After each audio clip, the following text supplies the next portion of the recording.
Parenthèse. Parlons vrai. La quiétude est accessible à tous. Offrez-vous 10 minutes de parenthèse. Une parenthèse hebdomadaire. Une parenthèse pour découvrir et changer de regard.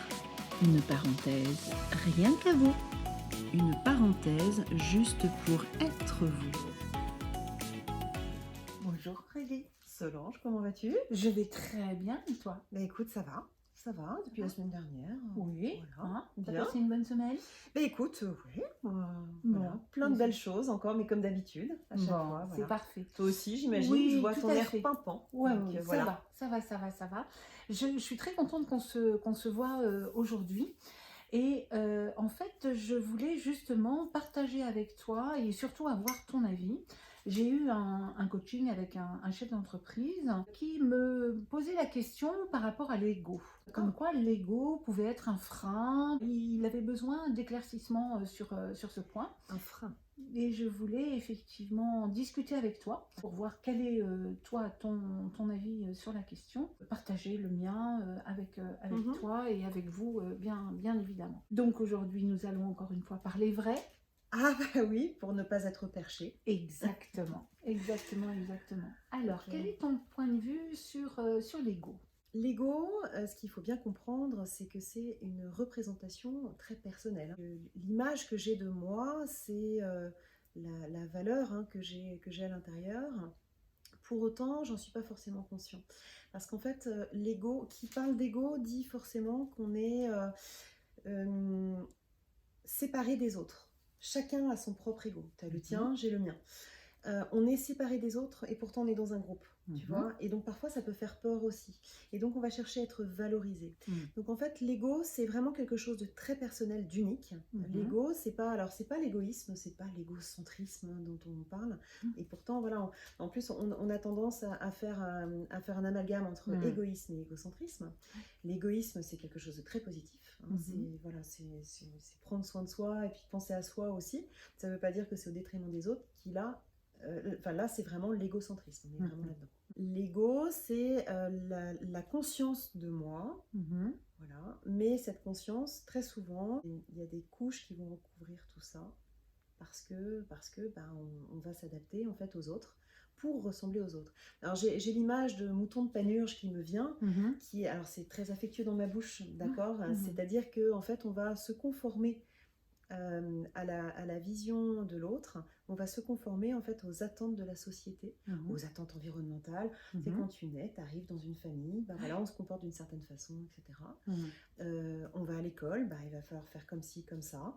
On commence à travailler dans la vie active, il faut faire comme ci, comme ça. Il y a des codes, on parle de codes de société, on parle de codes du travail, au-delà de l'aspect loi, et qui est aussi très important, mais on va parler de comment se conformer pour faire en sorte que... Donc du coup, en fait, tout ça fait que aujourd'hui, notre société qui nous a permis quand même d'évoluer, nous a malgré tout enfermés aussi dans des cases. Et aujourd'hui, cet ego, on l'a un peu perdu. Et le travail de développement personnel, c'est de revenir un petit peu à ça. D'accord. Voilà. Est-ce que tu partages ce que je dis là? Alors, partiellement. Pour moi, en fait, l'ego se construit, notre personnalité se construit au fur et à mesure donc, de notre avancée dans notre vie. Notre personnalité s'élabore vraiment entre 0 et 2 ans. Et après, jusqu'à l'âge de 7 ans. Après, effectivement, en termes d'ego, nous nous conformons effectivement aux attentes de la société, nous nous conformons à tous ces codes qui nous permettent de bien vivre en société, qui peut, effectivement, cet ego nous amener à une certaine tyrannie, parce que finalement, nous répondons aux codes mis en place par la société, et plus du tout à ce que nous sommes, nous, au plus profond de nous-mêmes, en fait. C'est ça.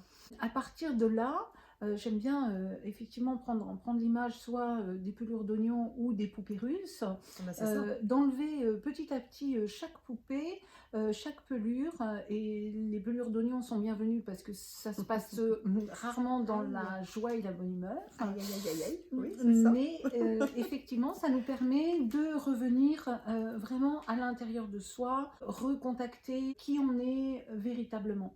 Donc, quelque part, l'ego va être à la fois tyrannique vis-à-vis de nous, mais en même temps va nous permettre de... c'est un petit peu comme quand on est sur une piste d'envol, on va avoir effectivement des balises. Oui. Eh bien, les balises, ce serait l'ego qui nous permet effectivement de vivre en société. Après, est-ce que effectivement je veux prendre cette piste d'envol ou une autre? Ça, c'est de mon choix. Ah oui, ça c'est sûr. Ça, c'est de mon choix. Donc, par rapport à l'ego, effectivement, il peut être tyrannique, mais d'un autre côté, il peut être extrêmement bienveillant, c'est-à-dire celui qui va réaligner. Et on parlait lors d'une précédente vidéo justement des personnes qui étaient plutôt perchées dans le développement personnel, etc. Ben, c'est ça, en fait, ça va nous permettre de ne pas aller dans ces excès et de rester justement dans une piste d'envol qui correspond à nos valeurs, mais également en cohérence avec le monde qui nous entoure. Tout à fait. Que ça te paraît correct? Alors ça me convient, effectivement. Enfin voilà, les deux définitions qu'on en a faites, je pense qu'elles sont complémentaires et qu'elles permettent Tout à fait. vraiment de comprendre effectivement ce qu'est l'ego. Et voilà, toute la difficulté, effectivement, d'être soi, hein, d'avoir conscience de soi et de ne pas se suradapter. C'est vraiment un terme que j'emploie beaucoup, mais qui me paraît important, de se dire que voilà, on se conforme beaucoup, beaucoup à ce qu'on attend de nous. Et voilà, bon, on aura l'occasion d'en reparler, mais c'est vrai qu'il y a, souvent il y a des projets qui sont faits pour nous déjà presque dès la naissance. Et voilà, c'est un peu l'idée que ce travail en fait de développement personnel, ce travail de relaxologie, et je crois même d'ailleurs que tu as toi des exemples par rapport à ça. Tout à fait, tout à fait. Moi, j'ai envie de partager un exemple personnel, c'est-à-dire il y a donc 26 ans, quand j'ai commencé dans la voie de la relaxologie, vous imaginez bien, il y a 26 ans, la plupart de mon entourage, des personnes de mon entourage me disaient mais qu'est-ce que c'est que ce truc? Parce qu'il y avait le don de m'énerver, bien évidemment, parce que ce n'était pas un truc. Ça, c'était la première chose. Et la deuxième chose, c'est que souvent, les personnes voyaient la relaxologie comme limite une secte, alors que pas du tout, c'était vraiment pour être bien soi-même, avec les autres, dans notre quotidien. Et c'est ça qui était important pour moi, c'était vraiment d'être en cohérence avec mes propres valeurs. Je sentais, je vivais cette transformation, cette métamorphose grâce à la relaxologie, et fidèle à mes valeurs, sans écouter justement cette partie égotique où il fallait que je sois en cohérence avec ce que la société attendait de moi. Voilà, je me suis affranchie de ça, et ce qui m'a permis justement de développer la voie de la relaxologie en étant une précurseuse, je ne sais pas, mais voilà, de le développer et de développer suffisamment la relaxologie pour qu'elle puisse justement intégrer le monde de l'éducation, le monde de l'école, le monde de l'université, le monde de l'entreprise et le monde de la santé à proprement parler. Donc voilà, ça c'est vraiment un exemple personnel. Un point important par rapport à la santé, hein, qui est, on n'est pas des médecins. Non. Non, c'est vraiment pas le but.